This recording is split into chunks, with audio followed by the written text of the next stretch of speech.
কি আতিকুল, তুই আবার এই রিং জালটা পাইছস? তোর এমন করে বুঝাইলাম এই রিং জালটা তুই নতুন পানিত পাতিস না। ওই বেলা তোর সমস্যা কি? আমি রিং জাল ফাতি, তুইও তো কারেন্ট জাল ফাতস। আরে ভাই, তুই যে কবে বুঝবে আমার মাথার ধরে না। কি বুঝতাম আমি? তুই এদিকে আ ভাই, তোর আমি একটা বাস্তবতা দেখাই, এদিকে আ। তাইলে তুই কারো, আমি আইতাছি। কি হইছে তোর সমস্যা কি?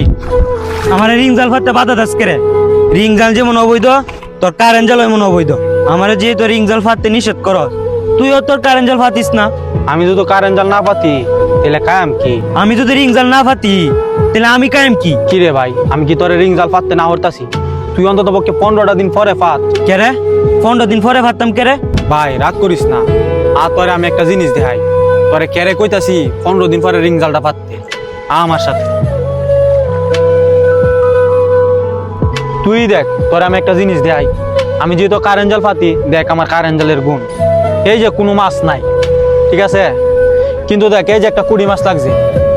কুড়ি মাছের সাইজটা দেখছস কত বড়? তুই দেখ আমার জালের মধ্যে ছোট কোনো মাছ আছে? এই কুড়ি মাছটার সাইজ বড় দেখি ওই আমার এই জালের মধ্যে লাগছে। আচ্ছা আ যাই, এখন তোর রিং জালের মধ্যে যাই, যাই দিই কি অবস্থা। তাহলে আজাই। এই যে দেখছে কত ছোট ছোট মাছ তোর এই রিং জালের মধ্যে বাজ্যে রয়েছে। এটা একটা সিরা মাছ কত বড় বড় হইল। ভাই তোর এই রিং জালে সব ছোট ছোট মাছ মারে লাইতাছে, আমার কারেন্ট জালে তো ছোট ছোট মাছ মারে না। তুইও আমার সাথে কারেন্ট জাল পাত। মানলাম রিং জাল এবং কারেন্ট জাল দুটোই অবৈধ জাল, কিন্তু রিং জালে মাছের ডিম সহ মাইরেলা, আর কারেন্ট জালের মধ্যে কিন্তু ছোট মাছটি লাগে না। ওখানে বুঝতেছস তোরে কেরে না হরছি রিং জাল না পাততে? না রে, আমি 15 দিন পর থেকে রিং জাল ফাতুম। ছোট মাছটি বড়। আচ্ছা এই তো তুই বুঝছস, তাহলে সুডু সিরহা মাছটি সাইরে দেই, এই সুডু সিরহা মাছটি বড় হইব। আচ্ছা দে, তাইলে সাইরে দি।